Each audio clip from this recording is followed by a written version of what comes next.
अस्सलाम वालेकुम दोस्तों। आज की इस वीडियो में मैं आपको बताऊंगी कि आप सिर्फ एक फोटो से शाहाना एआई ईद पोस्टर कैसे बना सकते हैं। गोट फायर। सबसे पहले नीचे दिए गए लिंक पर जाएं और वहां से प्रॉम्प्ट डाउनलोड करें।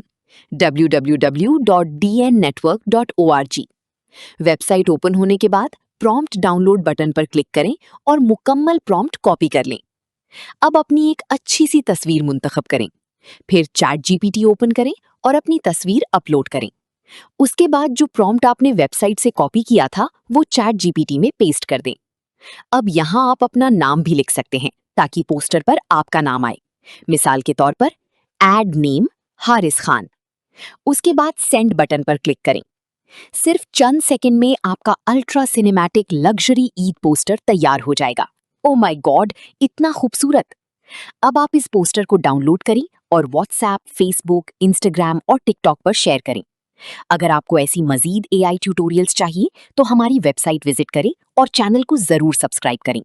DN network, your voice your network. अल्लाह हाफिज।